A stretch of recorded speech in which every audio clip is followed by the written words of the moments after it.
The whole question of women in history is an elusive one, as the most written about ladies tend to be queens, born or married into positions of power.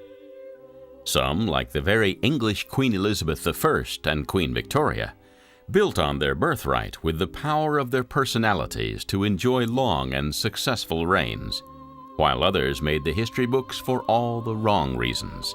And it is to this latter category that the subject of our film, Marie Antoinette, the most famous Queen of France, belongs.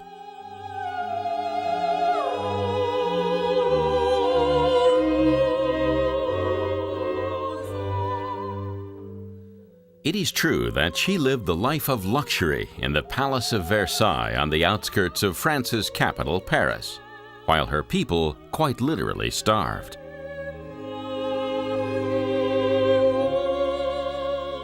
After all, the one thing that almost everyone knows is that Marie Antoinette said, "Let them eat cake," when she was told that the French peasants had no bread, right?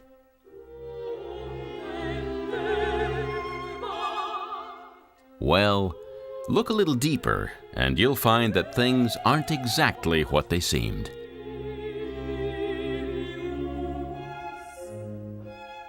Today, royalty, politicians, and world leaders face a constant barrage of criticism from public opinion, fueled by the press, frequently as a result of the movers and the shakers behind the scenes working against them.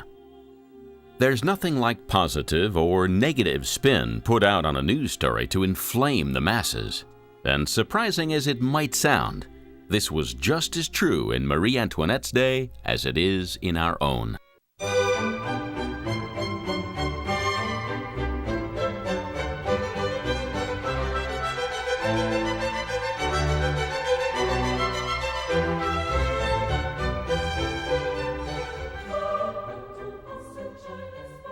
There were some powerful people who this Austrian princess upset on her arrival as a young girl in France. And unfortunately, as you are about to discover, she paid the ultimate price for her childish errors, not only with her untimely death, but also with a tarnished reputation in the history books that would sully her name for all time.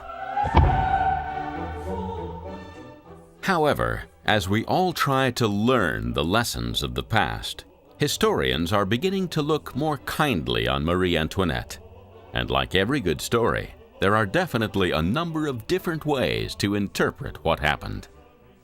So for now, let's leave the spectacular beauty of the Palace of Versailles, the only world that Marie Antoinette ever really knew, and find the woman behind the femme fatale.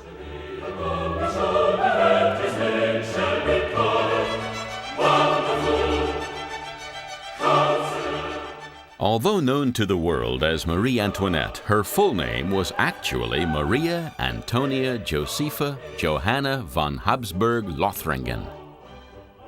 And she was born at the Hofburg Imperial Palace in Vienna, Austria, on November the 2nd, 1755. Interestingly enough, the future Queen of France was born on the day that the French called Le Jour des Morts, the Day of the Dead. Indeed, it was a day filled with death for between 60 and 90,000 inhabitants of Lisbon, Portugal, who were killed in a violent earthquake, felt as far away as Scotland and the United Kingdom. And if that wasn't bad enough, the half-destroyed city was then ravaged by fire.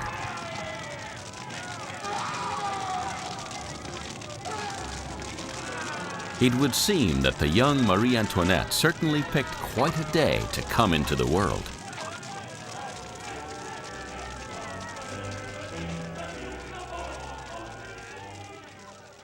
The Hofburg Imperial Palace where she was born was the winter residence of the Habsburg dynasty, rulers of the Austro-Hungarian Empire, which included many countries from Central Europe, such as Germany, Austria, Czechoslovakia, Slovenia, Bosnia, and Croatia. As of today, the Hofburg Imperial Palace serves as the official residence of the President of Austria.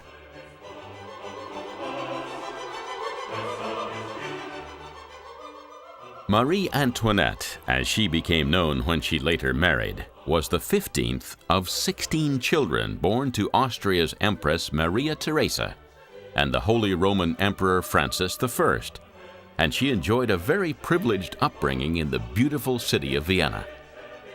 She was the youngest and the family's favorite daughter, destined from an early age to become the Queen of France. This was due to an arranged marriage that would benefit both France and Austria, while cementing a Franco-Austrian alliance between these two proud nations prone to fighting as often as they were at peace.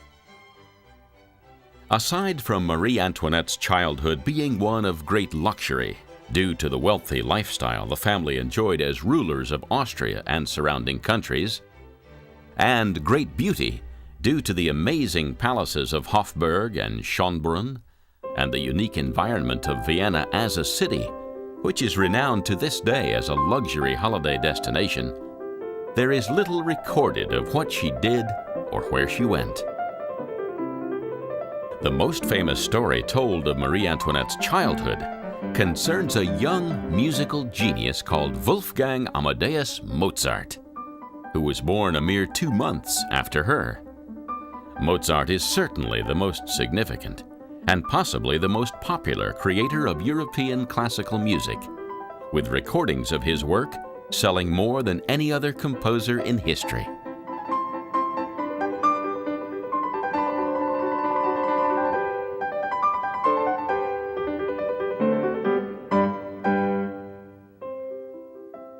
It's said that Mozart was called upon from his home in Salzburg to give a short musical concert for the imperial family of Austria, because news of his prodigious talent had raced around the country. After the recital was over and the clapping had died down, the Empress Maria Theresa asked Mozart what he would like as a reward. She fully expected him to ask for something valuable from among the many treasures that littered the Hofburg Imperial Palace. But Mozart had been struck by the beauty of the Empress's daughter. Yes, you've guessed it, our very own Marie Antoinette. And rather than asking for something of monetary value, he asked for her hand in marriage instead. Allegedly, the whole assembly laughed at Mozart's audacity, but sadly on this occasion he didn't get what he asked for.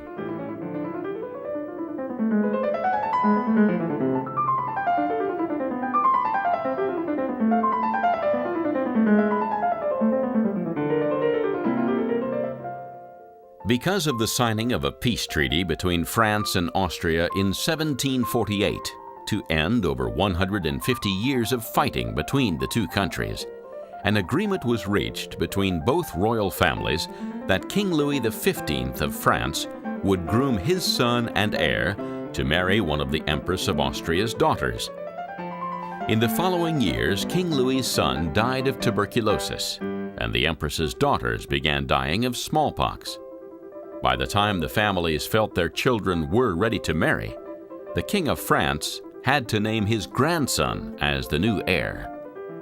He was also called Louis, and as you may have already worked out, there was a long line of kings called Louis that sat on the French throne.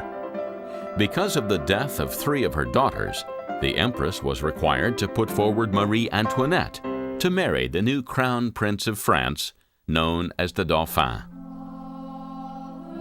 The French court that young Marie would be marrying into was one of glamour, prosperity, decadence, and intrigue.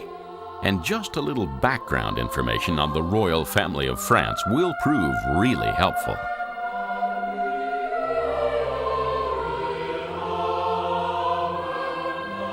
We'll start with the man who has gone down in history as the Sun King, after really putting France on the world map. Louis XIV was crowned king when he was only 4 years old in 1642, and was helped in his duties by Cardinal Mazarin, who became a father figure to him. When the cardinal died, Louis XIV was 22 years old, and he then became sole ruler of France. He reigned over his country for an unprecedented 72 years, and likened himself to Apollo, the Greek god of the sun, and hence became the Sun King. France steadily grew as a dominant force during his kingship to become one of the most powerful countries in the world and a leader in the arts.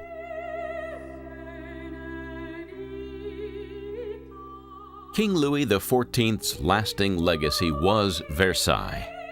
At the time, it was just a little village on the outskirts of Paris, France, where one of the king's hunting lodges was situated. Louis quickly transformed it into an opulent and lavish home for the French royal family. Ironically, it was jealousy that motivated him, as his superintendent of finances had built a chateau in collaboration with an architect, a landscape gardener, and an interior decorator.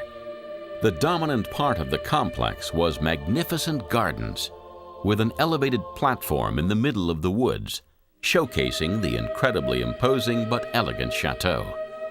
When the king saw the finished work, he wanted to build something exactly like it, but better. Eventually, Versailles grew into a fully fledged town, gathered around the central palace of Versailles.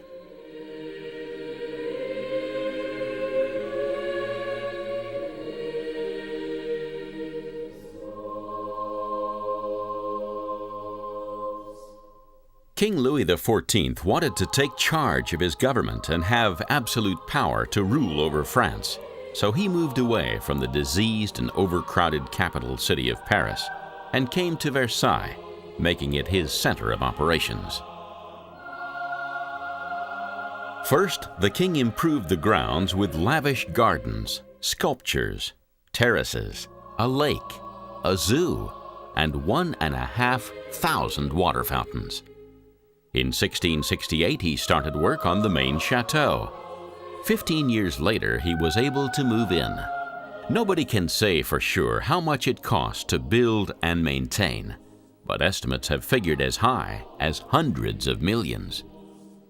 However, in context, it was worth every last centime, as it became the seat of the French nobility, unified the warring factions of aristocrats around France, and was the new location of the royal court that Marie Antoinette would soon become a part of.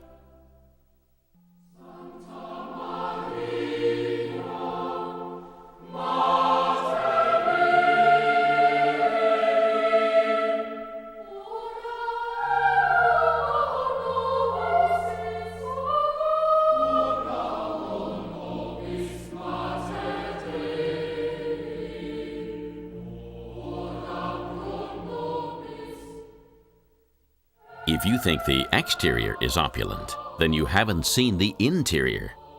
The Queen's bedroom, the state apartments, and the genuinely stunning Hall of Mirrors all vie for pride of place.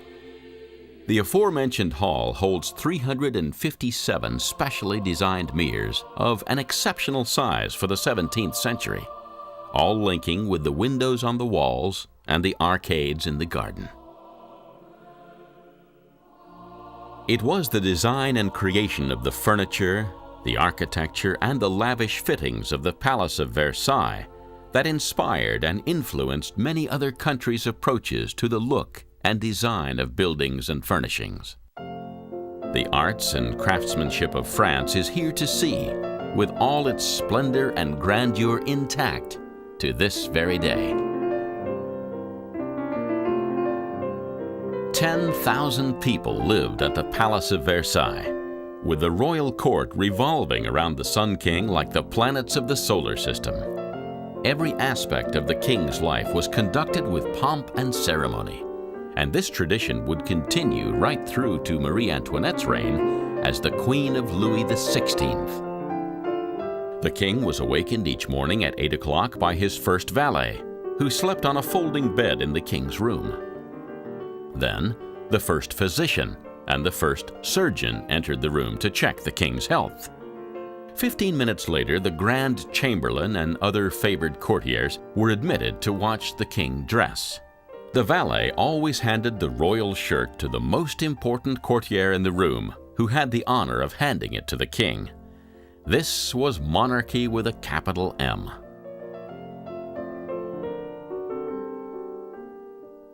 Moving at speed, something you need to do on a day trip to Versailles with so much to see. King Louis XV, who ascended to the throne in 1715, wouldn't be remembered for anything anywhere near so grand as this great palace. His main claim to fame would be two notorious mistresses. The first was Madame de Pompadour, and the second was Madame du Barry. Madame de Pompadour was a woman of wit, intelligence, and beauty. She played an active part in politics, architecture, royal duties, and palace life, as she was installed in her own apartments on the third floor of Versailles. Her commitment to persuading the king to commission new buildings can still be seen today, as she was directly responsible for the beautiful Place de la Concorde in the center of Paris. And she suggested the building of the École Militaire for the training of gentlemen soldiers, also located in Paris. In fact, if it hadn't been for École Militaire, then a certain Napoleon Bonaparte would never have become a student, and in turn a soldier, a general, and eventually the self-proclaimed Emperor of France. But more of him later. Madame de Pompadour died at the age of 42, yet she had already groomed her successor as the king's mistress, Madame du Barry. Unfortunately, this didn't help Louis XV's popularity, as he squandered immense sums of money on his decadent lifestyle. And by the time Marie Antoinette came to the royal court at Versailles, France had already fallen into an economic decline. Marie Antoinette was only 14 years old when she married the dauphin in 1770. Louis himself was only a year older. Just before leaving for France, young Marie was given a crash course in French language, culture, and etiquette. She had been raised by a governess in Austria who had allowed her free rein to do whatever she wanted, which ultimately meant she spent more time playing than studying. Nevertheless, her mother's optimistic parting words suggested that she believed her daughter had a lot to offer.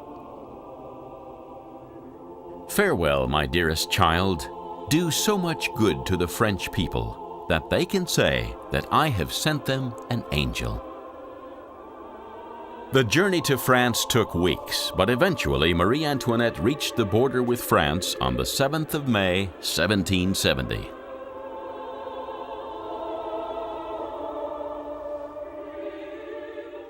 All of the possessions that she'd brought with her from Austria, including the clothes she was wearing and her entourage of servants and friends, were to be left behind.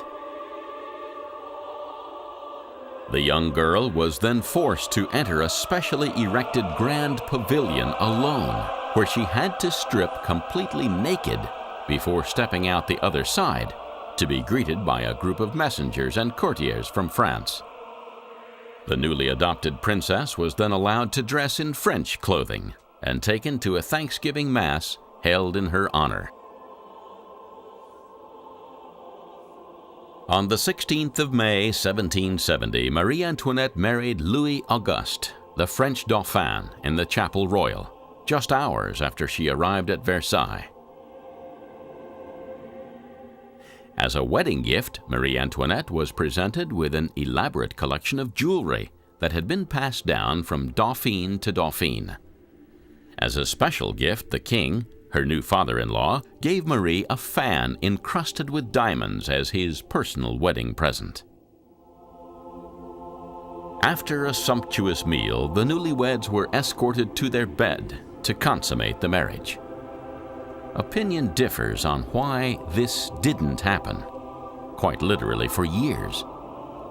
The popular consensus was that the prince was impotent, or possibly suffering from phimosis, which is a condition whereby the foreskin can't be stretched back, but it seems an unlikely explanation.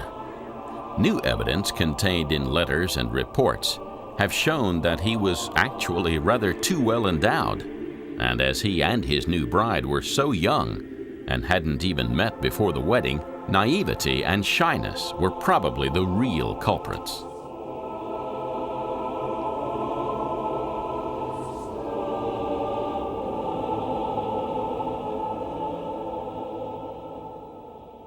But sadly, with no forthcoming male heir, the rumors began to circulate straight away that the marriage was a failure. Despite this, the French people took Marie Antoinette to their hearts during the first 4 years of her marriage.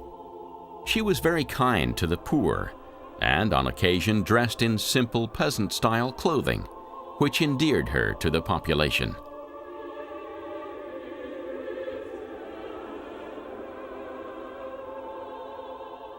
However, when it came to Madame du Barry, the king's mistress, Marie Antoinette made an instant enemy. As a doted-upon princess, Marie believed it beneath her dignity to associate with the king's whore, and made the mistake of saying so, while refusing to speak to Madame du Barry. This resulted in the powerful older woman spreading vicious rumors throughout Versailles about Marie Antoinette, and although untrue, the dauphine's reputation was forever damaged with the French people. Meanwhile, Marie settled into the daily routine of Versailles in full view of everyone. In a letter to her mother, she complained bitterly about her lack of privacy. "I put on my rouge and wash my hands in front of the whole world."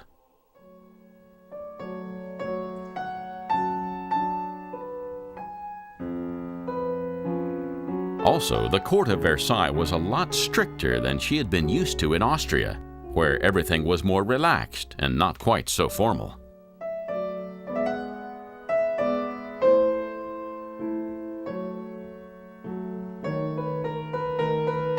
She was told off many times for yawning and giggling at royal ceremonies, and wandering off with only a few friends for company and no servants or guards to look after her. But the carefree existence of the girl bride and her young husband wasn't to last long.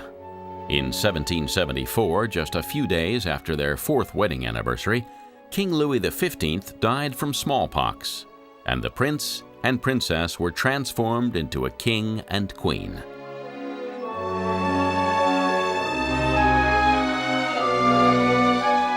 The new king and queen of France got down on their knees and began to pray, as courtiers and servants rushed to their apartments to swear allegiance to their new royal couple. The first words that the youthful sovereign of France uttered were in an anxious prayer to the Almighty. "Dear God, guide and protect us. We are too young to reign."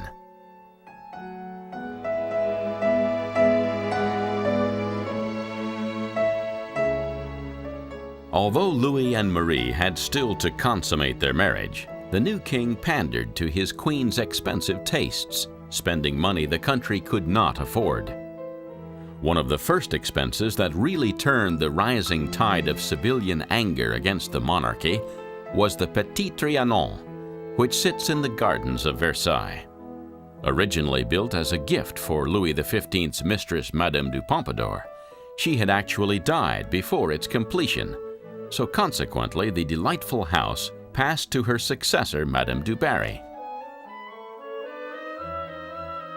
As you can see, the Petit Trianon itself is a beautiful thing to behold, being a perfect example of 18th century architecture, with its huge rectangular form and windows that make the house both imposing and inviting. Well, Marie Antoinette certainly thought so. Madame du Barry, still not on speaking terms with the new queen, was abruptly removed from her comfortable living quarters, and then no expense was spared as Marie Antoinette made the Petit Trianon her own.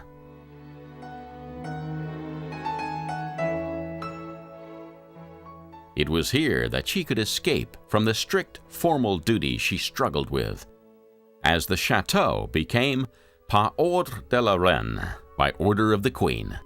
This meant that nobody could enter without gaining the queen's permission first, not even her husband, which caused resentment among those courtiers refused admittance.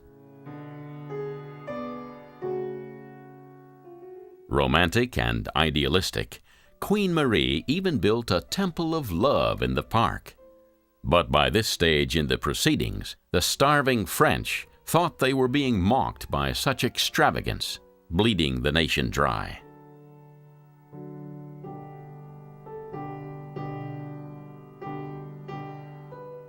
The coronation of King Louis XVI and Queen Marie Antoinette took place at Rheims in northern France.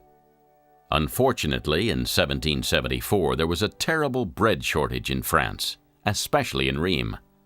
But Marie Antoinette evidently had a wonderful day, which she wrote about in a letter to her mother. It is quite certain that in seeing the people who treat us so well despite their own misfortune, we are more obliged than ever to work hard for their happiness. The king seems to understand this truth. As for myself, I know that in my whole life, even if I live for 100 years, I shall never forget the day of the coronation.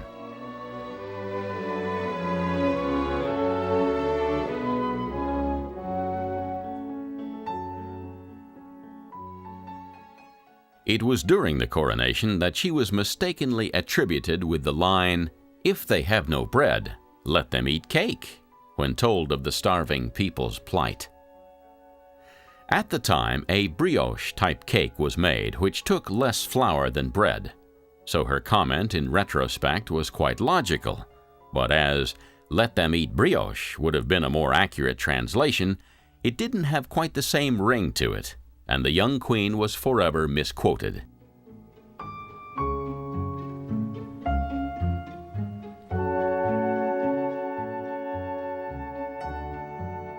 After the coronation, and not realizing what a state of financial ruin France was in, Marie Antoinette launched herself into a life of pleasure and careless extravagance.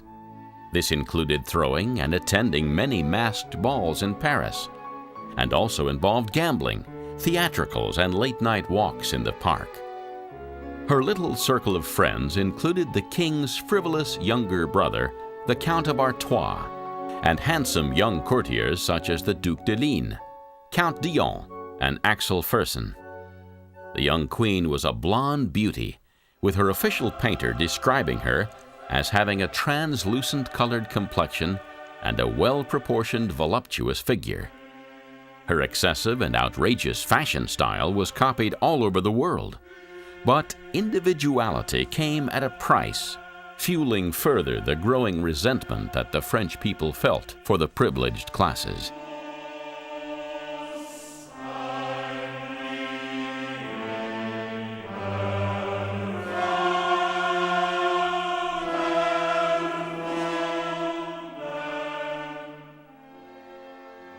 The French public were tired of seeing and hearing about Marie Antoinette, as they really believed she was taunting them with her money and jewelry, while they were starving and dressed in rags.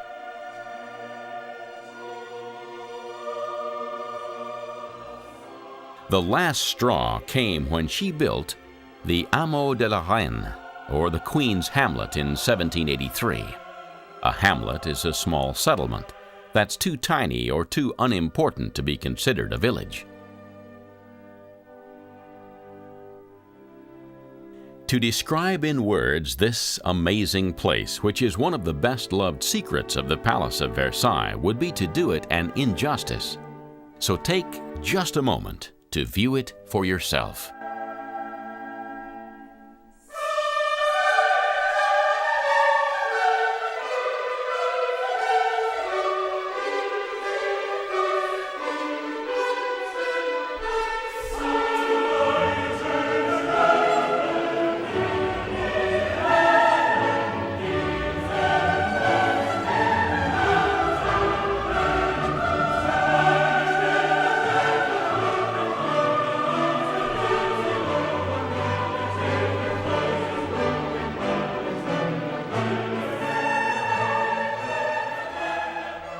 Any repairs and refurbishments to the model village today are guided by documents from the astonishingly complete archives of the Palace of Versailles.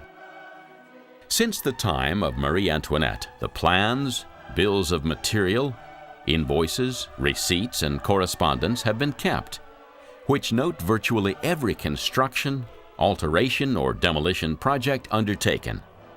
The names of the workmen involved are known, the wages paid, the dates, the costs of every item from nails and roof beams to door paint are all recorded.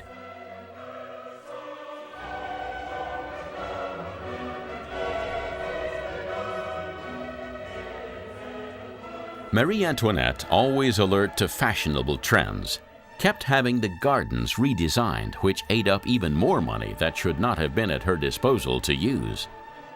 When this further extravagance became public knowledge, resentment against the monarchy increased, and Marie Antoinette became the symbol of everything the French working classes were learning to hate. There are 12 buildings that make up the Queen's Hamlet. 5 were reserved for the use of Marie Antoinette and her guests: the Queen's House, the Billiard Saloon, the Boudoir, the Mill, and the Dairy, where the Queen and her friends played at making butter. A tower called the Marlborough Tower was connected to the Dairy, and its vaguely medieval architecture is unusual for a Norman village. And despite the fact that the lower floor served as a fish house, it really was built just for show.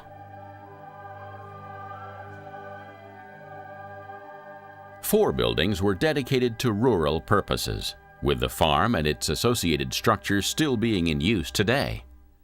After 1787, when a second barn was constructed closer to the farm, the first in the main part of the village was converted into a ballroom for Marie Antoinette. Another building was used for housekeeping purposes, where meals were prepared when dinners were given at the Queen's house, while the 12th and last building served as the residence of the guardian of the gardens, Jean Barcy.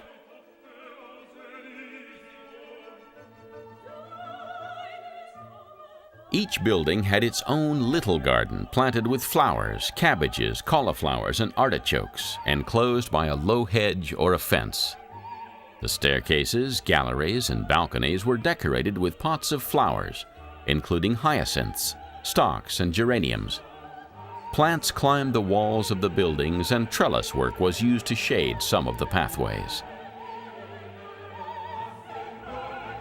For Marie Antoinette, this place was an escape from the encroaching horror of the real world, where she created an all-too-perfect imaginary world of her own, where she could play at being a simple milkmaid. It's even been said that the porcelain bowls used in the dairy were cast by using Marie Antoinette's own ample breasts as a mold. Ironically, at this time when the Queen was accused of being at her most frivolous, with fabricated and scurrilous stories of wild liaisons with lovers of both sexes reaching the people of France, Marie was actually beginning to mature and develop as a woman. Then, the seemingly impossible happened. Marie Antoinette became pregnant after the royal marriage was finally consummated.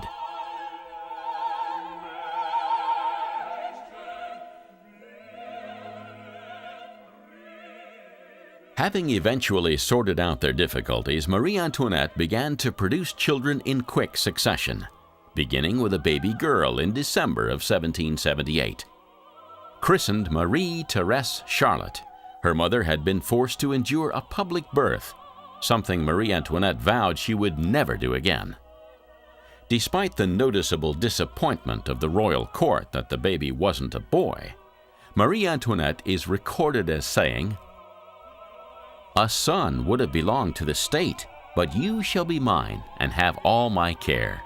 You shall share my happiness and soften my sorrows."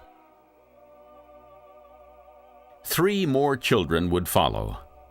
Louis Joseph Xavier Francois in October 1781, Louis Charles in March 1785, and then Sophie Beatrix in July 1786.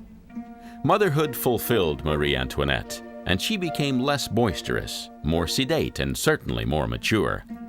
She began to dress in simple gowns to allow the lower orders of society to copy her easily.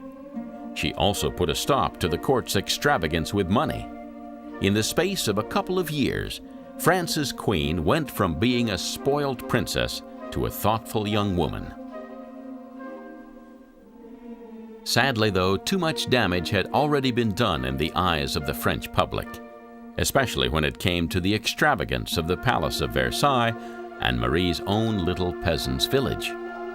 However, with her newfound maturity, who knows, Marie Antoinette might well eventually have turned public opinion back in her favor had it not been for the diamond necklace affair.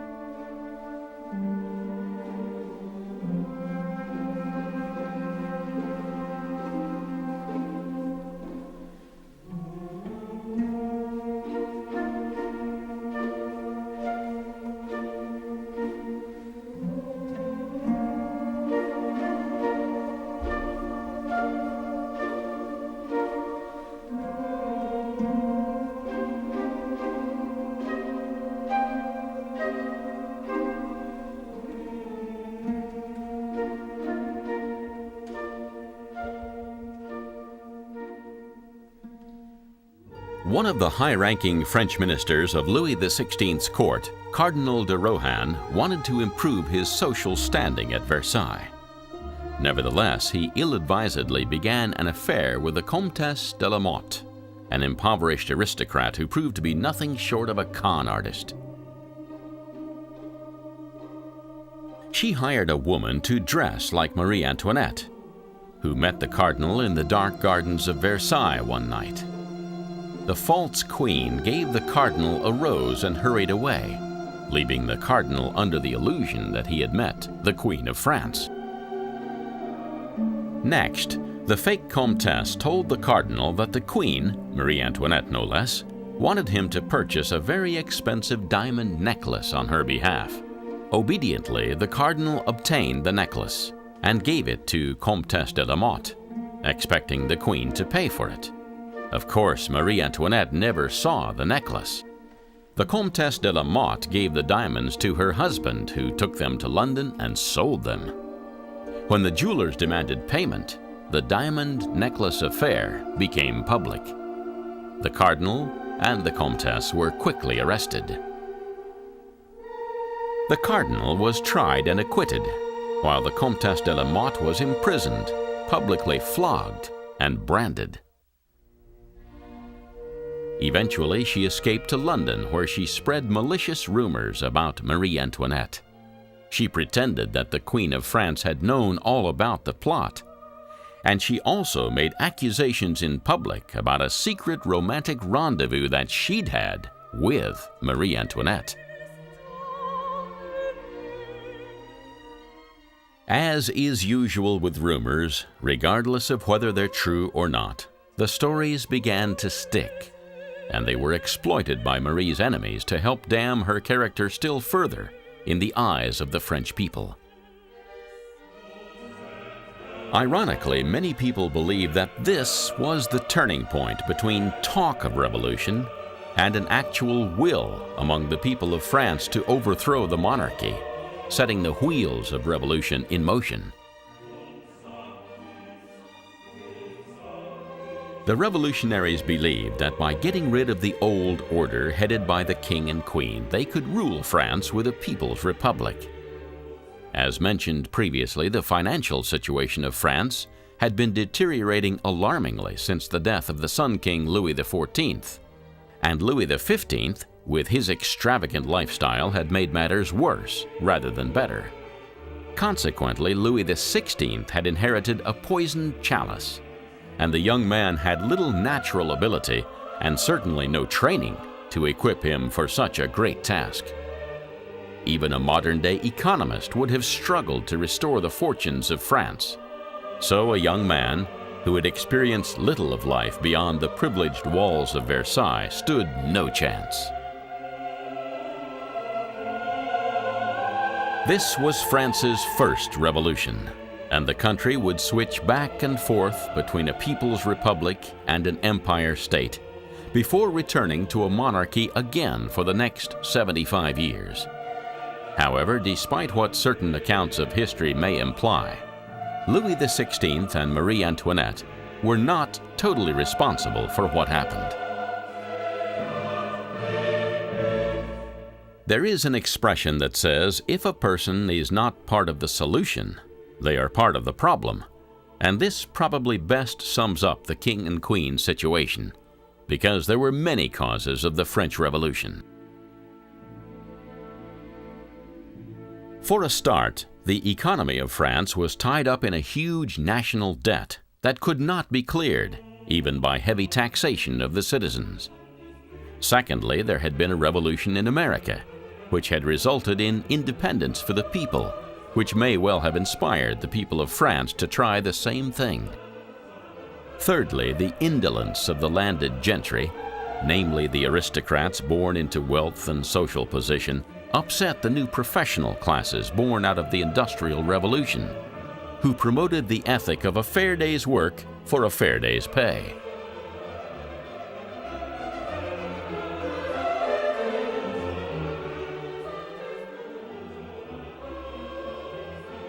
Also, of course, the food situation in France was appalling in the months leading up to the revolution, and, as we already know, forced a bread shortage, with that which was available being sold at ridiculously high prices. People were starving, and throughout history, this predicament has always resulted in normally law-abiding citizens taking drastic action. Combined with these factors, the diamond necklace affair, which the revolutionaries used to their full advantage, and the royal family of France was doomed. Also, on a more personal level, Marie Antoinette faced the horror of the deaths of two of her children through illness. Losing her youngest daughter Sophie and the heir to the French throne Louis-Joseph proved to be equally as devastating as what she was about to face on a political level.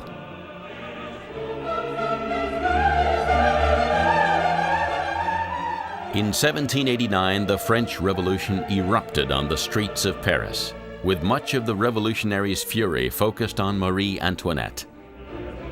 On October the 5th, a mob of Parisian women marched on Versailles, shouting for the Queen's blood. Some members of the mob were actually men in disguise, working on the theory that royal troops were less likely to fire upon women.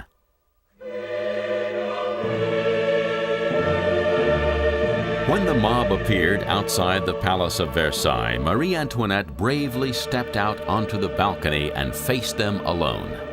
The Queen did nothing more than bow her head and curtsy. The action of forgiveness and the courage of her convictions made all the difference. The mob began chanting "Vive la Reine," which means "Long live the Queen," and the royal family's lives were spared, but it was only a postponement of the inevitable.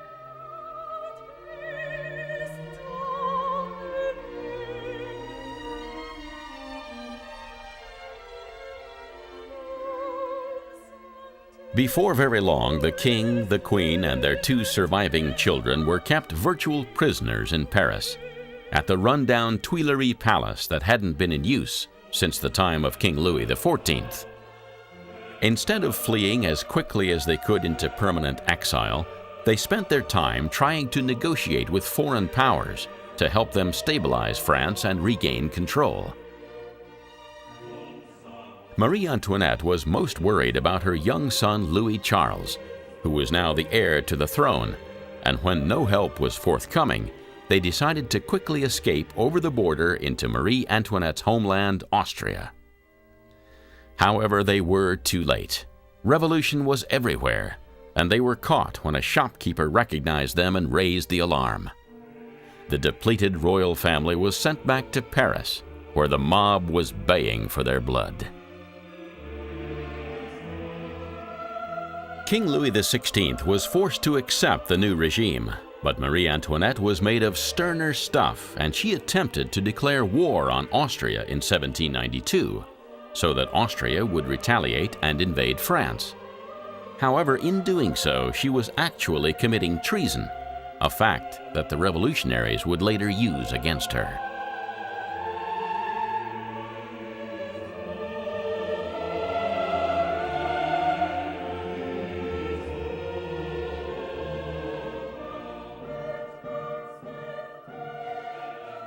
In August 1792, a large group of Parisian citizens arrested the royal family on charges of treason and locked them away.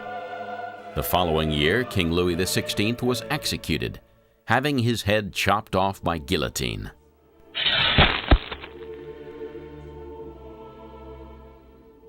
Although the guillotine's fame dates from its extensive use during the Reign of Terror of the French Revolution, the first guillotine-like instrument was used as early as 1307. The machine was named after Dr. Louis Guillotine, who proposed that such a machine be used for official executions, because it was supposedly a quick and painless form of capital punishment. Previously, the form of execution depended in part on a person's social class. A nobleman might merit a quick blow from a well-swung axe. But if you were a commoner, you might suffer the torture of being hung, drawn, and quartered, stoned, or even burned alive.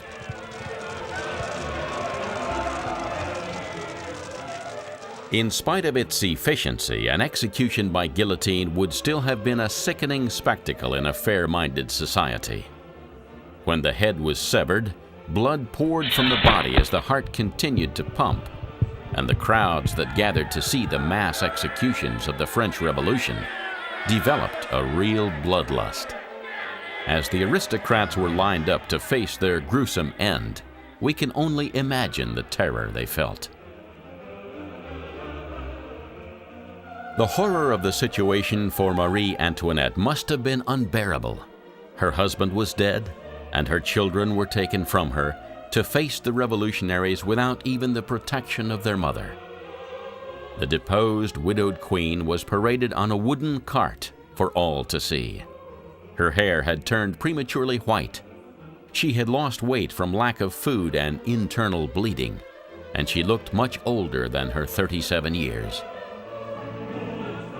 She sat bolt upright and proud with her hands tied behind her back as she faced the constant spitting, booing, and hissing of the revolutionaries. Some would say that Marie Antoinette had done nothing wrong. She had been a very young queen, inexperienced in the ways of the monarchy, who had grown too late into a mature and more sensible woman.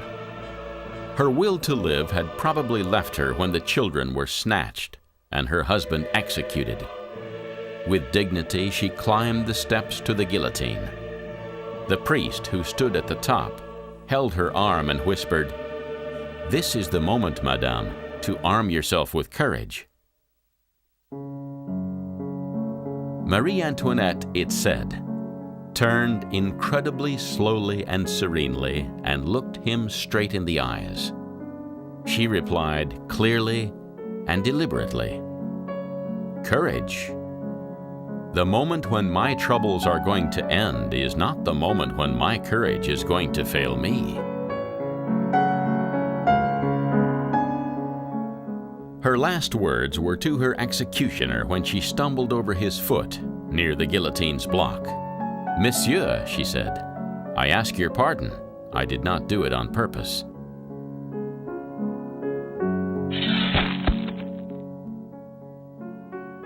This last statement could equally well be attributed to her life as the Queen of France. She hadn't asked to be, possibly hadn't even wanted to be queen. She had simply done her duty as demanded, in the wrong place, at the wrong time, having become an unwitting symbol of hate for the French revolutionaries.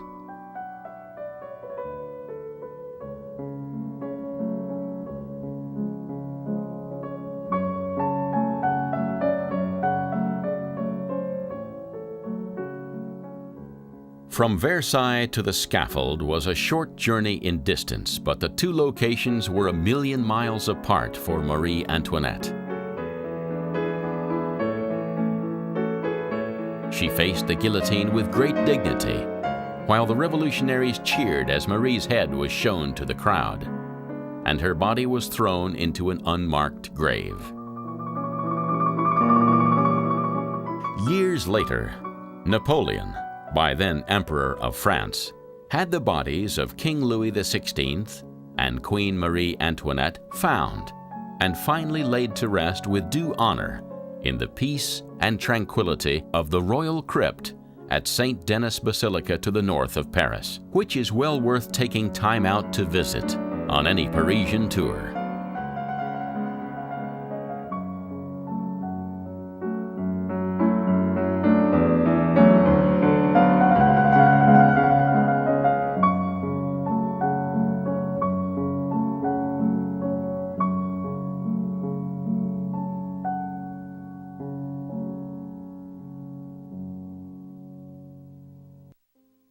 As a bizarre footnote, Marie Antoinette's surviving son, Louis Charles, who was separated from her when in captivity, has instigated much speculation.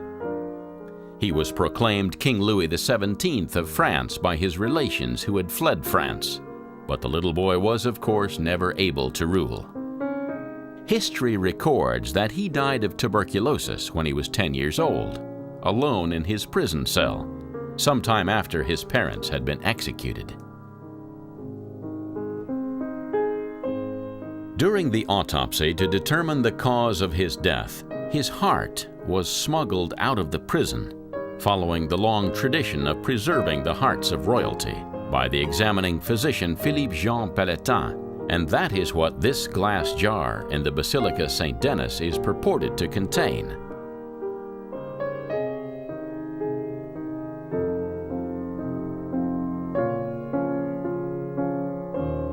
Of course, rumors were then rife that the body that was buried in a mass grave was not that of Louis Charles at all, and that he had been smuggled out of prison alive, with his heart still intact inside his body.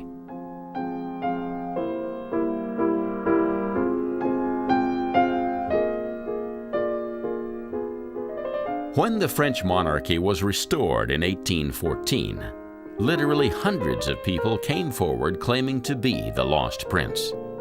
Even today, people still claim to know or be descended from Louis Charles. So perhaps despite the best efforts of the French revolutionaries, Marie Antoinette's spirit lives on after all.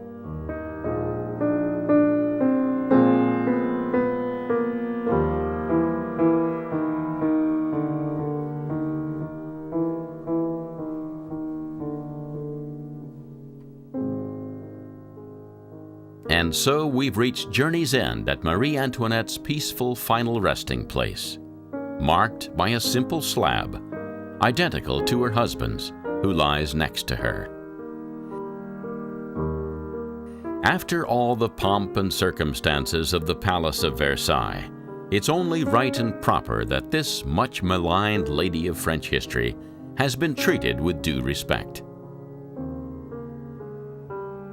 Marie Antoinette was no angel, despite what her mother had hoped for when she sent her lovely daughter to the French court.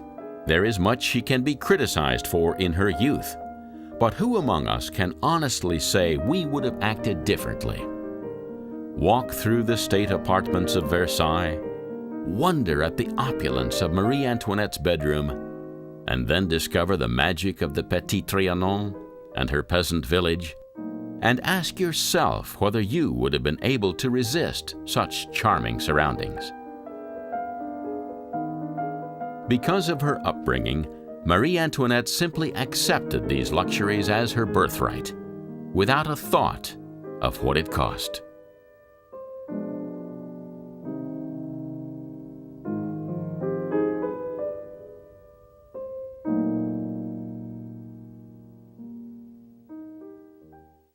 If you look at the great women of history, we love best the ones that are flawed.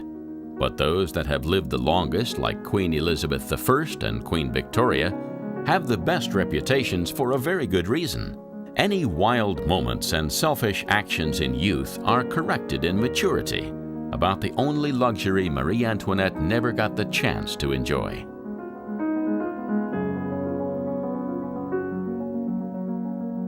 Consequently, Marie Antoinette will forever be remembered as a beautiful young girl who quickly learned to live life to excess from those around her at the French court of Versailles.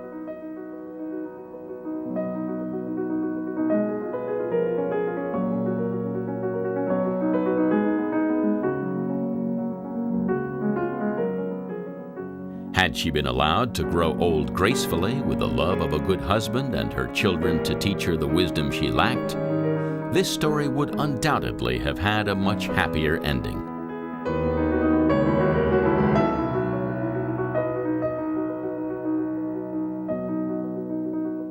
But such is the nature of history. Speculation about what might have been is often more satisfactory than what actually happened. In Marie Antoinette's case, it's tempting to use the benefit of hindsight to judge her. But as we leave this beautiful village that she built here in the grounds of Versailles, we would do better to try and understand the girl that she was, hankering after the simple life, and the woman she might just have become, had fate smiled more kindly.